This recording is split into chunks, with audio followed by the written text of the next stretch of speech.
अभिवादन स्वीकार करिए। मैं हूं धर्मेंद्र पांडे और आज हम लोग टांडा में हैं और टांडा में हमारे साथ एक शख्सियत हैं। उन शख्सियत से आपको रूबरू कराऊंगा और हम लोग काफ़ी कुछ जानेंगे। आपको मालूम ही है कि अयोध्या में 22 जनवरी को भगवान श्री राम की प्राण प्रतिष्ठा होने वाली है। इस कड़ी में क्या कुछ आपका योगदान रहा है, क्या कुछ आपके उस इतिहास में क्या जुड़ाव रहा है, सारी बातें हम लोग करेंगे। तो सर, एक संक्षिप्त परिचय आपका हमारे दर्शकों को दें और जो स्मृतियां रही हैं उस पूरे घटनाक्रम की वो थोड़ा सा हमसे साझा करें। श्याम बाबू गुप्ता और विश्व हिंदू परिषद की दृष्टि से प्रांत का सत्संग प्रमुख का दायित्व है जी।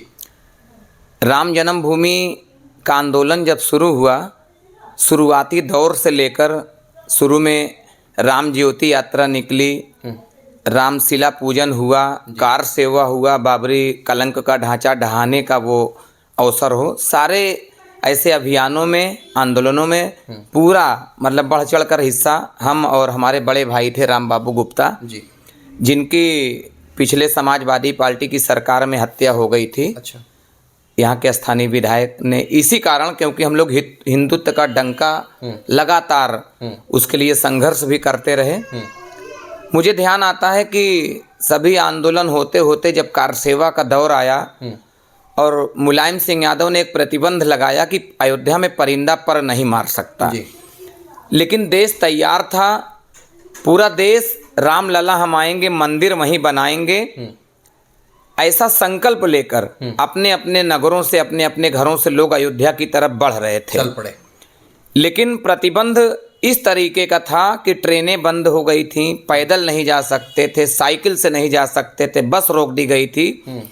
हम लोग नदी के किनारे किनारे होते हुए, क्योंकि 30 अक्टूबर के लगभग 10 दिन पहले से ही घर पे हमारे छापा पड़ने लगा था। पुलिस वाले दबिश दे रहे थे कि राम बाबू, श्याम बाबू को गिरफ्तार करना है।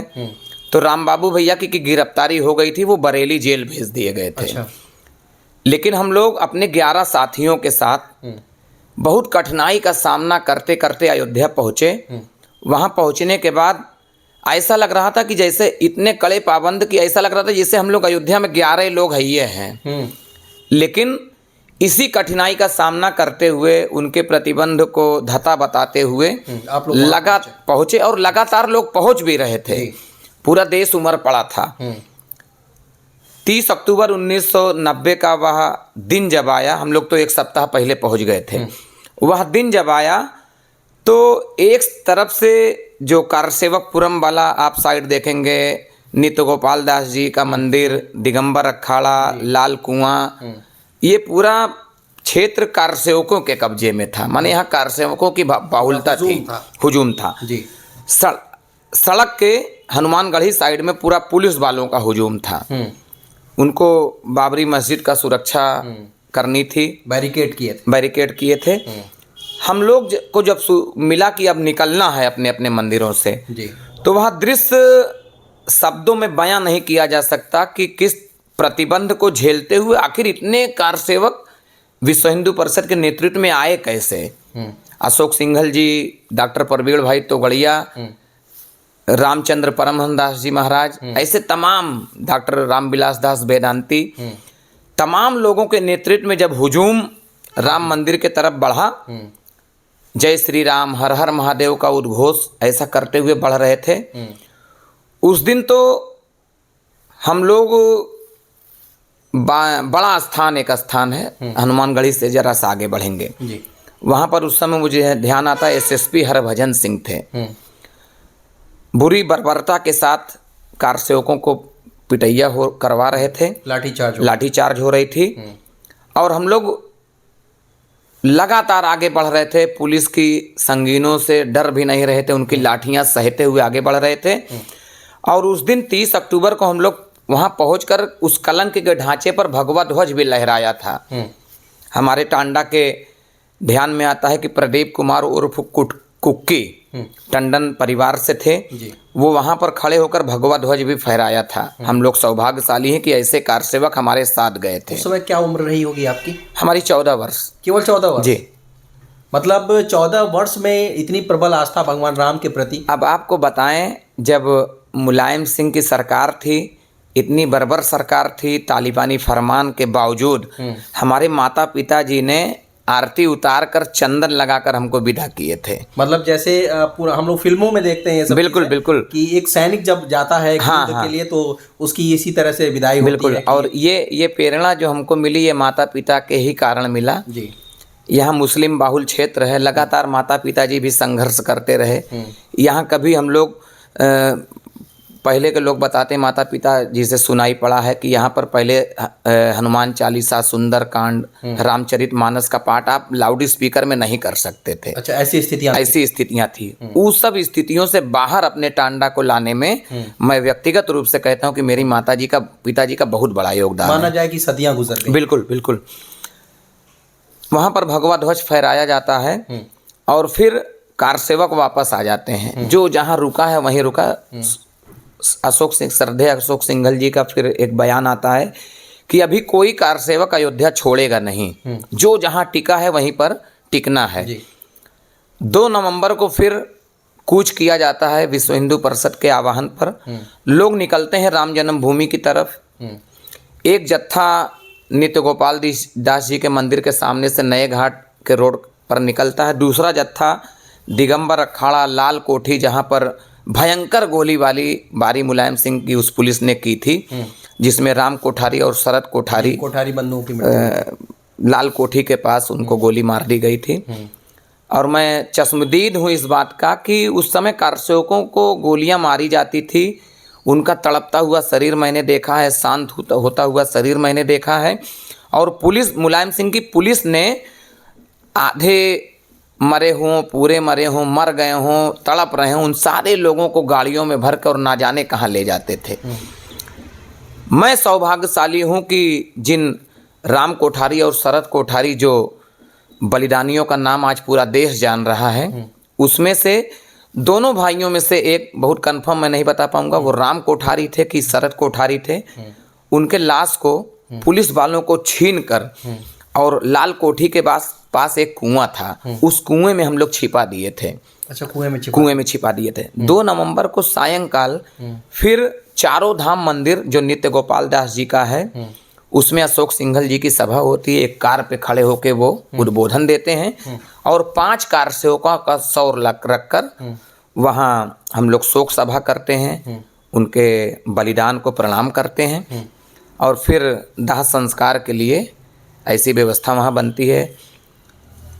7 नवंबर तक अयोध्या पूरी तरीके से कार सेवकों का हुजूम वहाँ पर रुका था, फिर धीरे धीरे लोग जाते गए।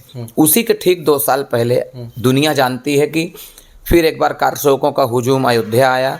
6 दिसंबर 1992 का वह गौरवशाली दिन, स्वर्णिम दिन था कि मंदिर के ठीक सामने सभा चल रही थी। साध्वी रीतांबरा जी, आचार्य धर्मेंद्र जी जैसे उद्घोष कर रहे थे कि एक धक्का और दो, बाबरी मस्जिद तोड़ दो। ऐसा करते करते फिर मुझे ध्यान आता है, फिर थोड़ा सा और पीछे ले चलूँगा। एक बार हम और अशोक सिंघल जी बैठे थे दिल्ली कार्यालय पे। अशोक सिंघल जी ने कहा कि देवराहवा बाबा से एक बार हमने चर्चा किया था कि आखिर ये कलंक का ढांचा हटेगा कब। तो देवराहवा बाबा ने तब कहा था, मुझे लगता वो 1990 के बहुत पहले की बात है। देवराहवा बाबा ने कहा था कि सिंघल, तुम जिस तरीके से ये काम कर रहे हो, जिस तरीके से ये आंदोलन लगातार गांव-गांव तक जा रहा है, एक दिन वो आएगा जब उस कलंक के ढांचे का एक एक ईंटा पत्ते की तरह उड़ेगा। विश्वास मानिए, वह कलंक का ढांचा ना जाने हम लोगों के हाथों में कितना ताकत आ गया था, बिना किसी व्यवस्था के वो कलंक का ढांचा धराशायी हुआ। और जिस ढांचे को हम लोग 500 साल से ये सपना हमारे पुरखों ने सजा रखा था कि आखिर ये कलंक का ढांचा कब हटेगा, वह 6 दिसंबर 1992 को, जो 500 साल के लगभग में हम लोग नहीं हटा पाए थे, 6 घंटे में ढहा कर। और उसको ढहाने का मुझे अवसर भी मिला था, हमारे टांडा के भी तमाम लोग गए थे। ये हाथों में वहाँ का एक जंगला तोड़ते हुए ये हाथ फटा था। और उसके पहले भी जब वो मुलायम सिंह वाली गोलीबारी हुई थी, तब भी आंसू गैस का गोला इस पे आके गिरा था। इसमें 2 निशान है। ये वाला निशान आंसू गैस के गोले, तो ये तो बाद में चोट लगा था, लेकिन ये वाला निशान जी। हम ध्यान आता है कि उस समय सर मुड़वाकर उमा भारती जी आई थी। अच्छा। अयोध्या कोतवाली के सामने पुलिस वाले उनको पीट रहे थे, ये 2 लाठियों का निशान अच्छा, वो आज दिख भी रहा होगा जी। तो इन सब चीज़ों से हम लोग गुजरे हैं। तो आज मन बहुत प्रफुल्लित है कि जिस संघर्ष को हमारे पुरखों ने शुरू किया था, सीधे संघर्ष के दिनों से जुड़कर आज इस पायदान पर हम लोग आए हैं कि समाज के सहयोग से एक गगनचुंबी मंदिर बन रहा है जी। बन चुका है, और 22 तारीख को हमारे आराध्य श्री राम जी उसमें विराजमान होने वाले हैं जी। मुझे लगता है समाज 14 वर्ष बाद भगवान श्री राम वापस लौटे थे तो दीपावली मनाती है।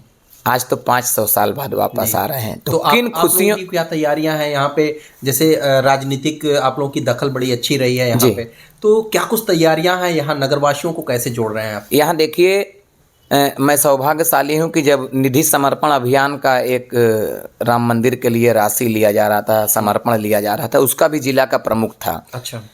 तो इस पूरे जनपद में मुझे लगता है मैं 100 महाआरती करा के और लोगों से अर्थ की व्यवस्था समर्पण के रूप में लिया था जी। उस आरती में सबसे न्यूनतम जिसमें संख्या थी 200, अधिकतम 500 लोग आरती का थाल अपने घर से सजा कर लाते थे और राम जी की आरती उतारते थे।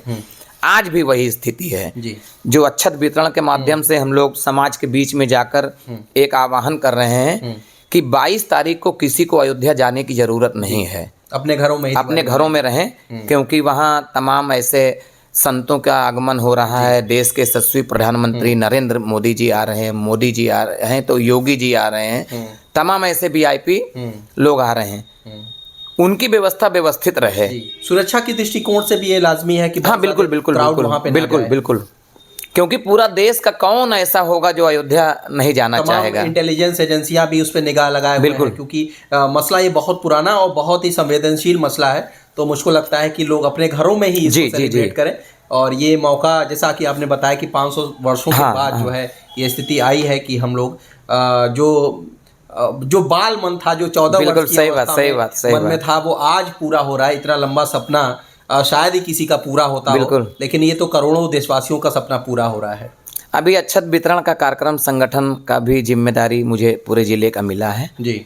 लगातार कलश पूजन, अक्षत वितरण के माध्यम से समाज के बीच में जाकर हम लोग यही आह्वान कर रहे हैं कि अयोध्या तो दुल्हन की तरह सजेगी ही सजेगी, जिस पर निगाह पूरी दुनिया का है। हम लोग ये प्रयास करके पूरे भारत को, पूरी दुनिया को ही अयोध्या बनाकर और पूरा देश, पूरा दुनिया राममय हो, इस प्रयास में लगे हैं जी। स्थानीय जितने भी मंदिर हैं सब पर 11 से और 1 बजे तक जब राम जी का प्रतिष्ठा का वह अनुष्ठान होगा, उस दरमियान हम लोग, कोई मंदिर ऐसा नहीं खाली रहेगा हमारे जनपद का क्या, दुनिया का, जहाँ पर श्री राम जय जय राम ना हो, सुंदर कांड ना हो, रामचरितमानस का पाठ ना हो, भजन स्वर लहरी बिल्कुल रहेगा, और पूरा देश भगवामय होगा। दिव्य दीपावली, भव्य दीपावली का एक आधारशिला रखी जाएगी 22 जनवरी का। ये तैयारी हम लोगों की। ठीक है सर, हमारी तरफ से भी आपको ढेर सारी शुभकामनाएं। बहुत बहुत धन्यवाद। ओके, तो हमारे से जो शख्सियत थे श्याम बाबू जी, इनके जो वक्तव्य थे, इनकी जो बातें थीं, इनकी जो स्मृतियां थीं, उसको हम लोगों ने सुना, और मुझको लगता है कि यह एपिसोड एक धरोहर के रूप में हमारे पास सुरक्षित रहेगा। और एक चीज़ चलते चलते और हम बताना चाहेंगे कि पूरा राजनीतिक इतिहास जो रहा है यहाँ का, वहाँ पे आपकी ही अगुवाई में, आपके परिवार की ही अगुवाई में भाजपा ने जो यहाँ पे सीट प्राप्त की, वो इकलौती सीट थी। आज तक यहाँ पे भाजपा शायद नहीं थी। तो ये अपने आप में बड़ी ही अप्रतिम बात है। और दूसरी चीज़ ये मैं बताना चाहता हूँ कि आपका जो सपना था 14 वर्ष का, वो सपना अगर इतने वर्षों के बाद पूरा हो रहा है, तो निश्चित रूप से ये माना जा सकता है कि राम वास्तव में आस्था के विषय हैं, और उन पे जो ये आस्था है आज सबकी पूरी होने वाली है। इसी तरह के एपिसोड हम लोग आपके पास लेकर आते रहेंगे। तब तक के लिए हमारे बने रहिए। धन्यवाद।